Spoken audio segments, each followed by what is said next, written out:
اعوذ باللہ من الشیطان اللعین الرجیم بسم اللہ الرحمن الرحیم۔ السلام علیکم یا علی مدد۔ مومنین و مومنات کے لیے آج ایک بے انتہا جلالی ترین عمل لے کر آئے ہیں۔ یہ ایسا عمل ہے کہ ہزاروں مومنین کا یہ آزمودہ ترین عمل ہے۔ جب بھی کوئی آپ کی حاجت قبول نہ ہو رہی ہو اس وقت مومنین خصوصی طور پر اس عمل کو کریں، اور یہ عمل ہے نماز کن فیکون کا عمل۔ بے انتہا آسان ترین عمل ہے۔ اکثر مومنین اس عمل کو اس لیے نہیں کر پاتے کہ انہیں اس عمل کا طریقہ معلوم نہیں ہوتا کہ اس عمل کو صحیح طریقے سے کس طرح سر انجام دینا ہے۔ ایسا عمل ہے کہ مومنین کی حاجات فوراً کے فوراً انہیں عطا کروانے والا، انہیں دلوانے والا ہے۔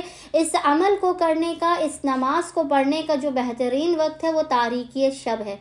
خلوت ہے انسان تاریکی شب میں، تنہائی کے عالم میں اس عمل کو کرے۔ بے انتہا مختصر ترین اور آسان ترین عمل ہے۔ 15 سے 20 منٹ کا یہ عمل خداوند متعال کی بارگاہ سے آپ کو بحق محمد و آل محمد آپ کی تمام حاجات اس عمل کے دوران ہی، مختصر ترین عمل کے دوران دلوانے کا ضامن ہے۔ نماز کن فیکون کے لیے مومنین نے کرنا یہ ہے کہ 4 رکعت نماز، ٹوٹل 4 رکعت نماز پڑھنی ہے، 2 رکعت کر کے۔ 4 رکعت نماز آپ نے 2 رکعت کر کے پڑھنی ہے، جس کی پہلی رکعت میں آپ نے الحمد کے بعد، پہلی رکعت میں آپ نے الحمد کے بعد 25 مرتبہ 25 ٹائمز پڑھنا ہے۔ افوض امری الی اللہ ان اللہ بصیر بالعباد۔ اس ذکر کو آپ نے پہلی رکعت میں الحمد کے بعد 25 مرتبہ پڑھنا ہے، دوسری رکعت میں آپ نے الحمد کے بعد 25 مرتبہ 25 ٹائمز پڑھنا ہے۔ لا الہ الا انت سبحانک انی کنت من الظالمین فاستجبنا لہ ونجیناہ من الغم وکذالک ننجی المؤمنین۔ تیسری رکعت میں آپ نے الحمد کے بعد 25 ٹائمز 25 مرتبہ پڑھنا ہے، حسبی اللہ ونعم الوکیل۔ اور چوتھی رکعت میں آپ نے الحمد کے بعد 25 مرتبہ 25 ٹائمز پڑھنا ہے، لا حول ولا قوت الا باللہ العلی العظیم۔ 4 رکعت کی نماز پڑھنی ہے، جس کی ہر رکعت میں آپ نے یہ ذکر پڑھنے ہیں۔ یہ ذکر آپ کو اسکرین پر بھی لکھے ہوئے نظر آ رہے ہوں گے۔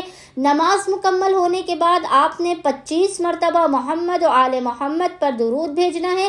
اللہم صلی علی محمد و آل محمد وعجل فرجہم اجمعین۔ اس کے بعد آپ نے پیشانی کو سجدگاہ پر رکھ کر 101 مرتبہ 101 ٹائمز پڑھنا ہے، یا اللہ یا اللہ یا اللہ، اور خداوند متعال سے بحق محمد و آل محمد اپنی حاجت کو طلب کرنا ہے۔ خداوند متعال بحق محمد و آل محمد اس سخت اور جلالی ترین نماز کی بدولت اگر آپ اس عمل کو ایک ہی شب میں کریں گے، تنہائی کے عالم میں کریں گے، خلوت میں کریں گے، تو خداوند متعال بحق محمد و آل محمد آپ کی حاجات آپ کو فقط ایک ہی رات کے اس مختصر ترین عمل کے ذریعے عطا کر دے گا، چاہے وہ کیسی بھی بڑی سے بڑی حاجت ہو، مشکل یا پریشانی ہو۔ آپ کا ہر بگڑا ہوا کام بن جائے گا، آپ کی تقدیر سنور جائے گی۔ امید کرتے ہیں مومنین و مومنات کی اکثریت اس عمل خاص کو لازماً کریں گے اور ہمیں اپنی دعاؤں میں یاد رکھیں گے۔ اللہم صلی علی محمد و آل محمد وعجل فراجہم اجمعین۔